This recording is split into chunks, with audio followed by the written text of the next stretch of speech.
forestall all bad things in the future and to ensure that they enjoy good business, good health, and good luck. We all want to peer into the future so that we can navigate ourselves, so that we can protect our investments, and so that we can guard our interests around the pitfalls, the traps, and the tragedies that may be ahead of us. But the fact remains that we all know this inside of ourselves, that we have absolutely no control over the future.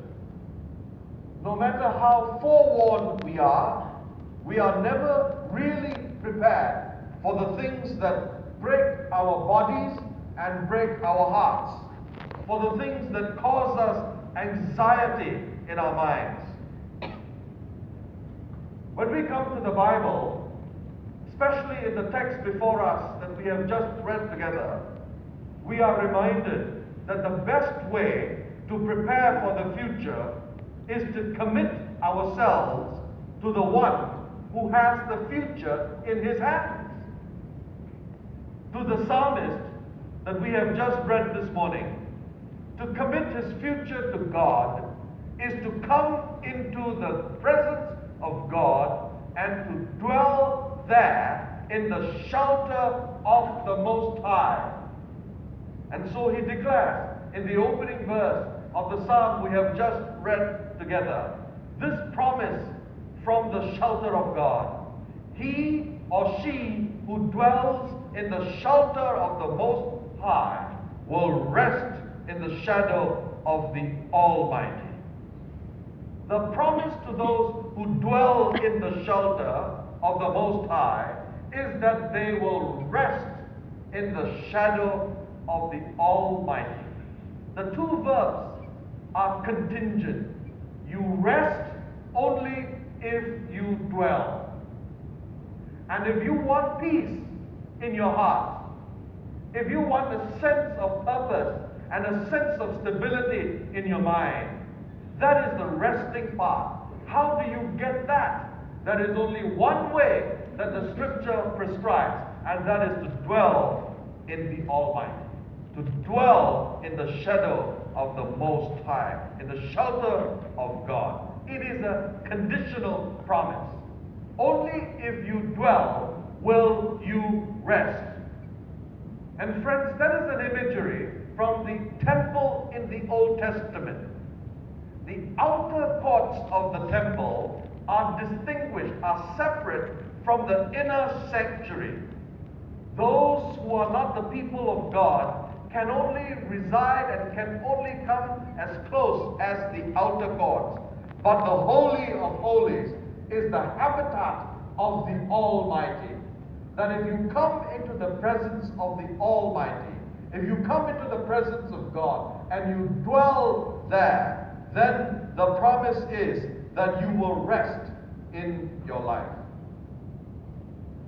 It was Charles Spurgeon, the Prince of Preachers, who reminded us that only the one who draws near to the mercy seat, only the one who keeps his position there, he walks in the light as God is in the light.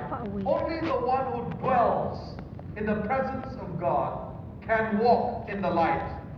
He is not one who is sometimes on and sometimes off. He is not a stranger or a guest, but he is a child at home. He dwells in the secret place of the Most High. And so as we come to the threshold of yet another year, as we look into the future, you look at all the signs, the markets are all spiraling downwards. There is a sense of fear on the streets of Paris as there is a sense of fear on the streets of New York City.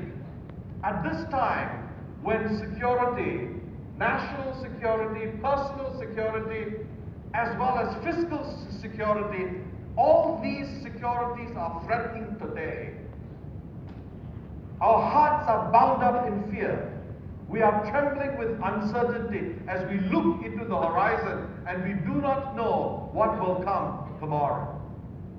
But it is not out there that we are supposed to dwell. It is in the presence, in the shelter of the Almighty that we are to dwell. For only when we dwell will there be rest, the rest of God's peace, the tranquility of God's presence will give us that sense of sturdiness as we navigate ourselves into the future. It is only within the veil where there is protection.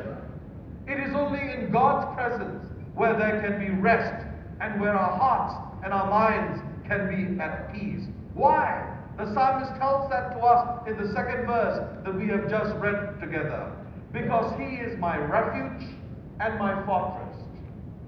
If you dwell in the shelter of the Almighty, you will find rest in that shadow of the Almighty. Because he is our refuge and he is our fortress. Those are wonderful picture words for us.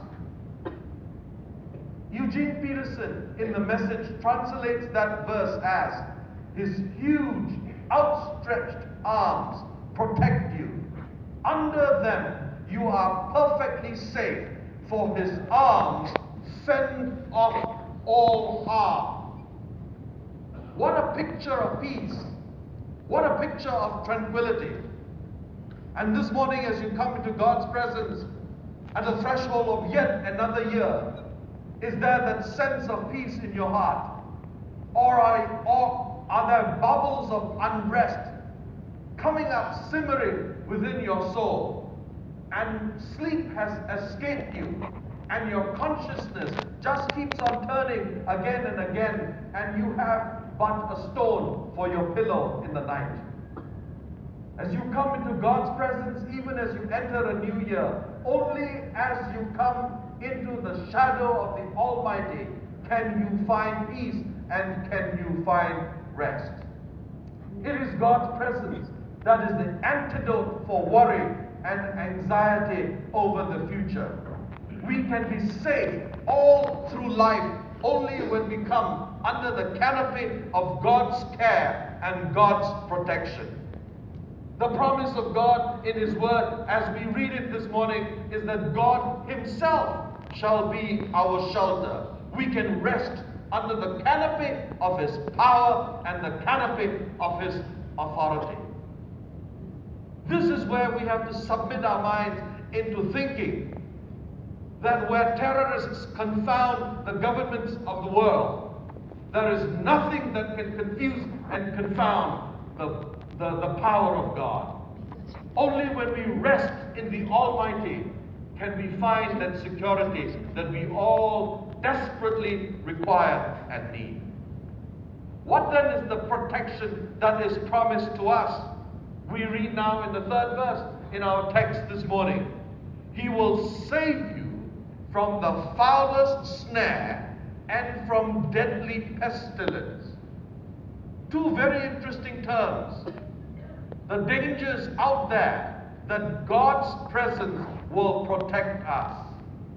The foulest snare is a visible human device of entrapment. It is the result of somebody's wicked mind to entrap you, to trick you, and to make you fail in life and in whatever your hands finds to do. Deadly pestilence is an invisible calamity, a disease, something that is natural, that is outside of human control, something that has gone wrong, a germ that has gone off wire, and no one can control it, a new disease that comes onto the scene that is baffling the scientists. All of these natural causes that can happen, earthquakes, mudslides, all kinds of things that we have been reading all through this year. And so what is the protection? The protection is against evil human schemings, as well as unpredictable natural disasters. Things which are a wreck of nature. Things which are, as your insurance policy would like to call it, the acts of God, or the evil designs of your enemies, both human designs as well as freaks of nature that will wreck our lives, God's presence will protect us against all of that. God protects His child from the diabolical schemings of evil people who are out there to do you in, as well as the unseen dangers that cannot be prevented, natural disasters that cannot be prevented by human ingenuity.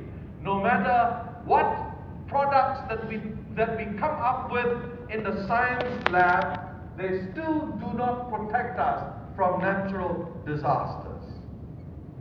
This is a protection from God. The fowler's snare, an entrapment device. Is there someone amongst us this morning who senses that you are a victim? That somehow the people that you've trusted have betrayed that trust? And you can find people who will betray your trust in your own family.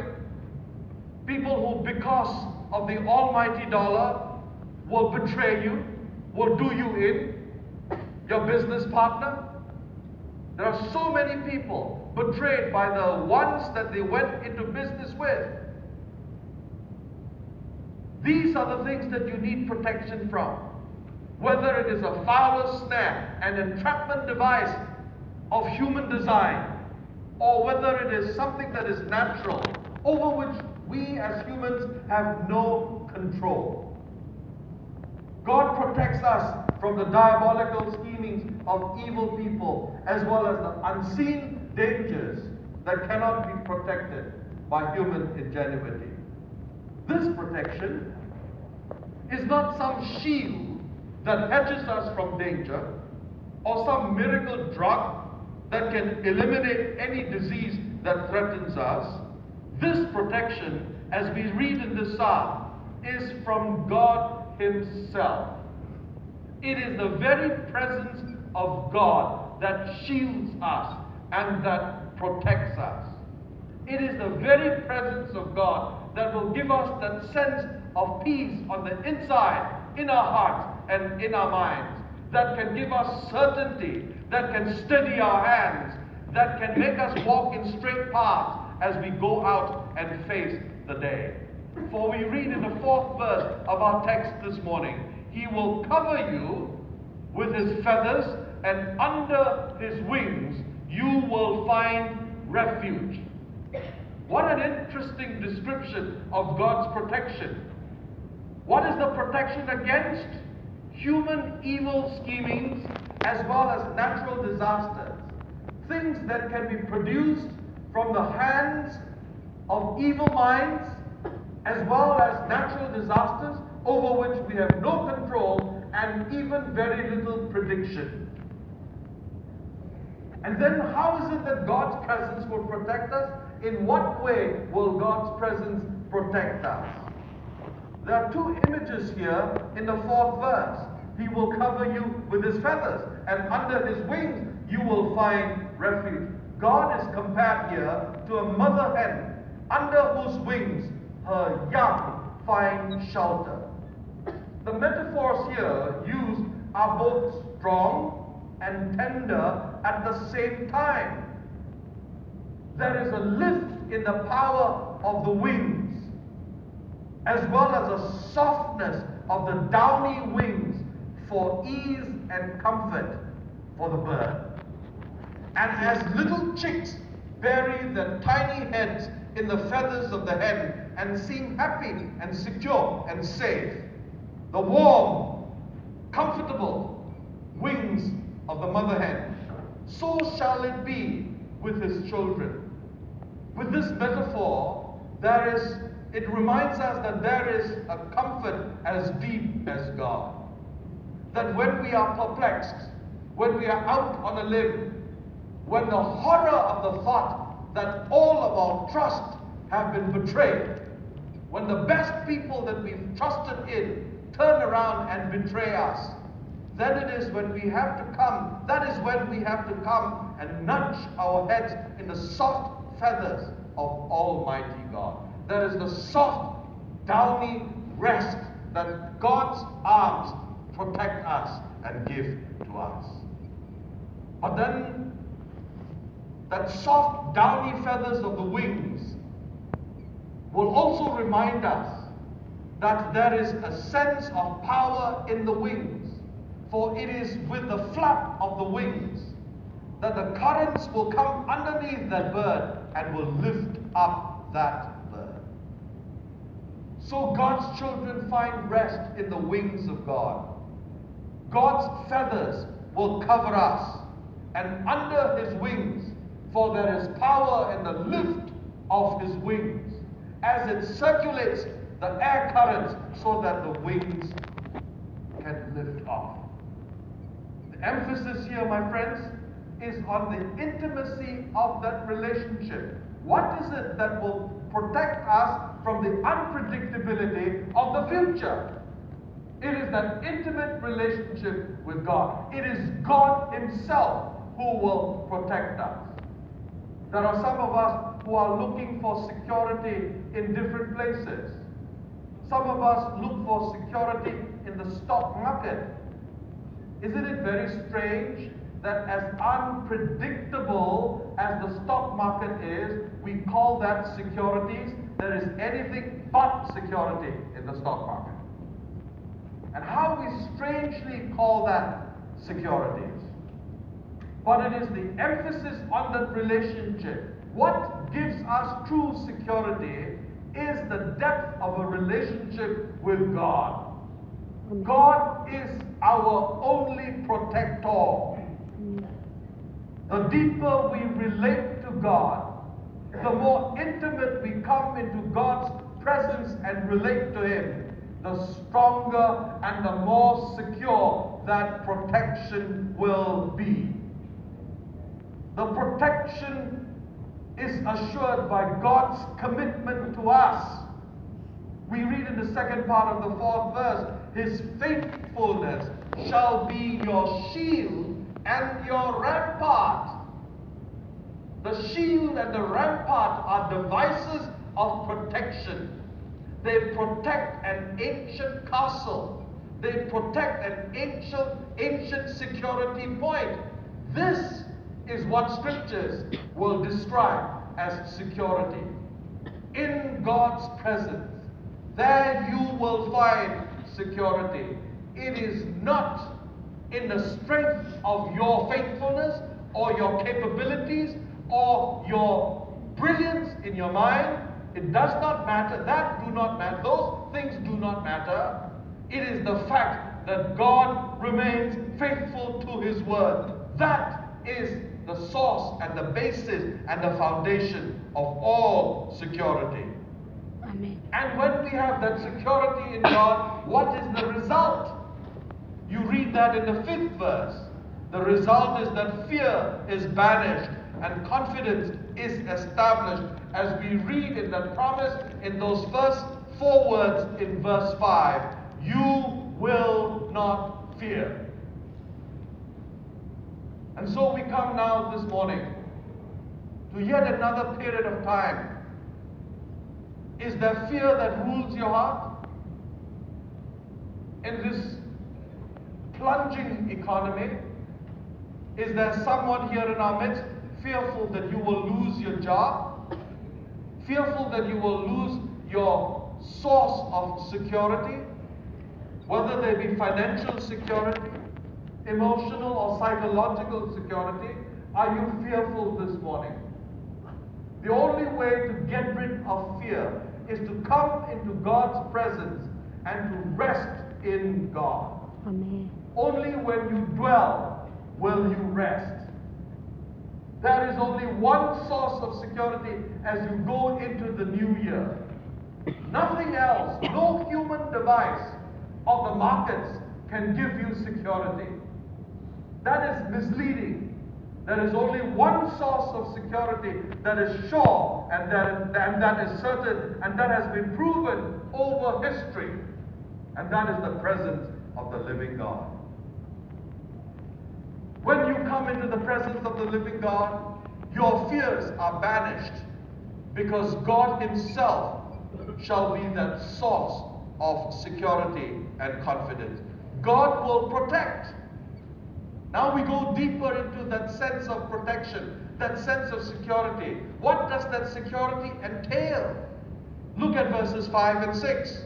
God will protect His children from the terror of night and arrows that fly by day, from the pestilence that stalks in the darkness and plagues that destroy at midday. Now there are various challenges and various threats that come to us, and they are so described by the various things that threaten human life at the time of writing. Pestilence, that's disease. Disease, that germs that go out of control. Experiments that go out of whack. We don't know what those things are on the outside. Pestilence that stalks in the darkness. Plagues that destroy at midday. All kinds of dangers. And those things change. From time to time in your life, the dangers that threaten your security, they change. What threatened you when you were a teenager are not the same things that threatened you when you started out in life, when you finished university. And when you started work, those things that threaten you are not the things that threaten you at the end of your career and as you look towards retirement. We all face different threats at different seasons in our lives. But look at the consistency there. Whether it is the arrows that fly by day or the terrors of the night, pestilence that stalks in the darkness, as well as plagues that destroy at midday. Day and night, day and night. These are the different shades of your life, the different seasons of your life.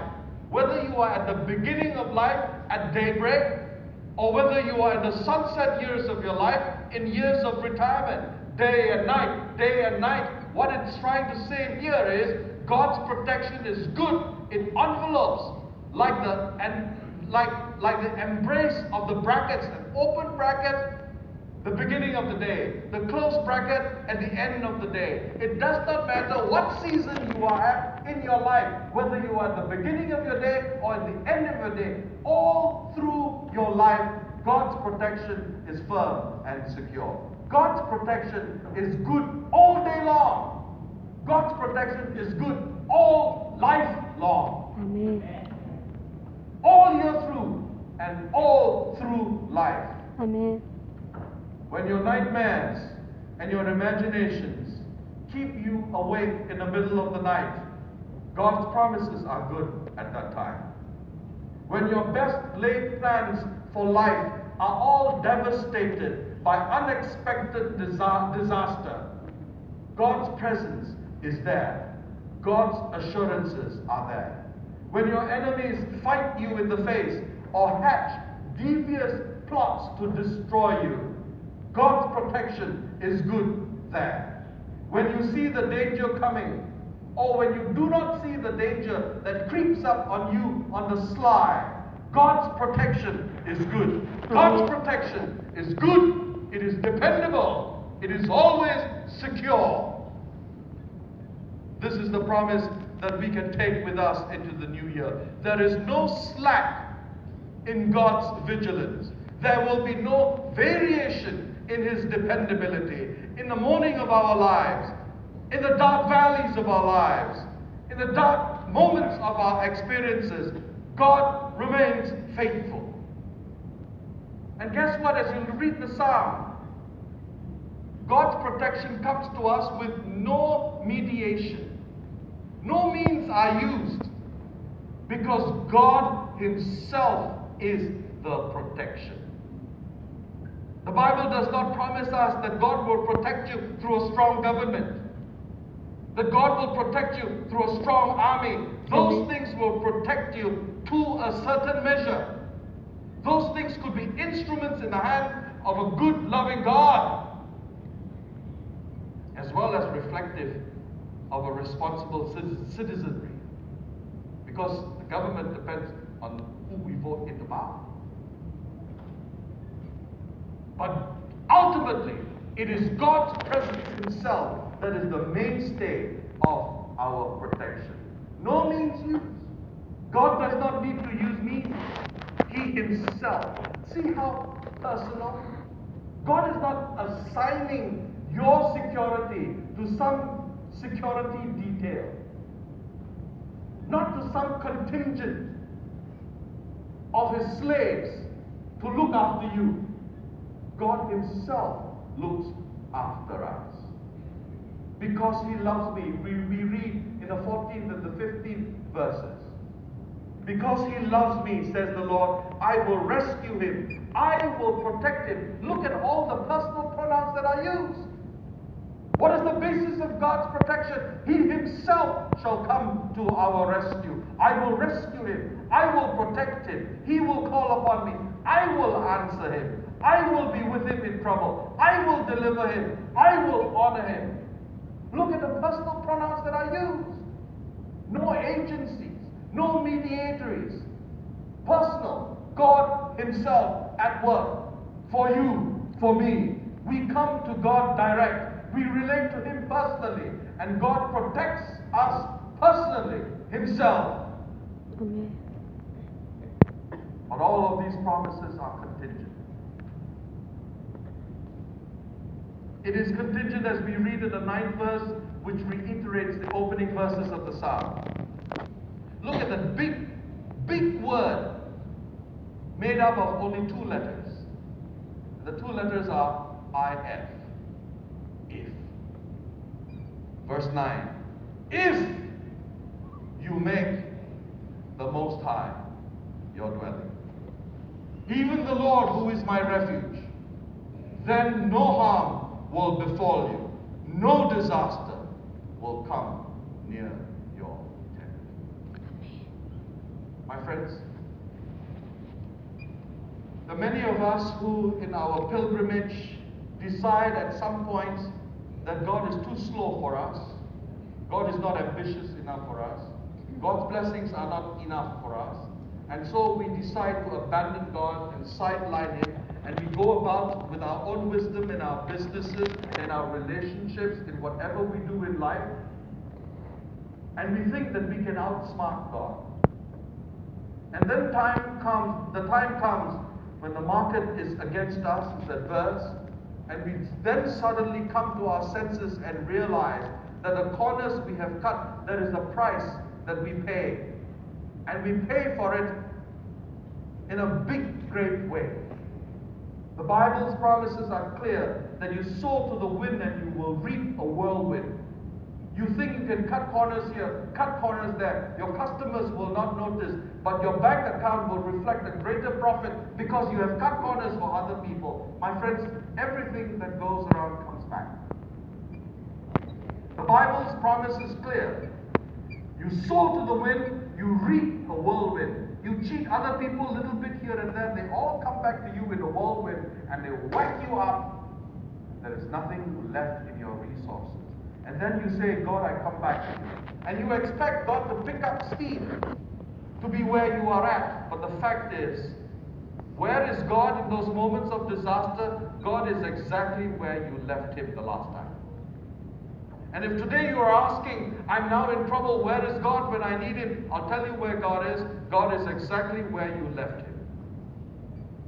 Where was it you left Him? When you were a teenager? When you finished university and you think that with your university degree you are smarter than God and that you can outwit the market faster than God? So you left Him there. Where is God? When your business has collapsed in the middle of your 50s? God's where you left Him in your teenage years.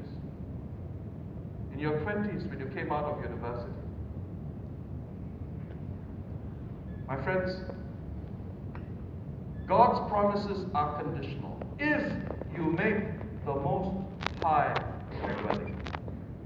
You know, there's something about comfort in the place that we live.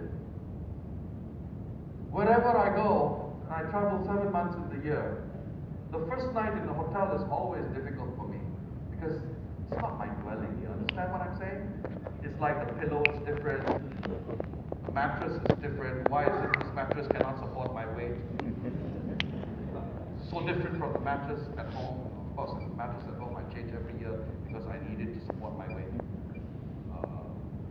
And it's difficult to go to bed the first night. But that's the whole idea of a dwelling. A dwelling means you are there every night. A dwelling means you are a permanent resident. A dwelling means to say that you don't have to go through passport control.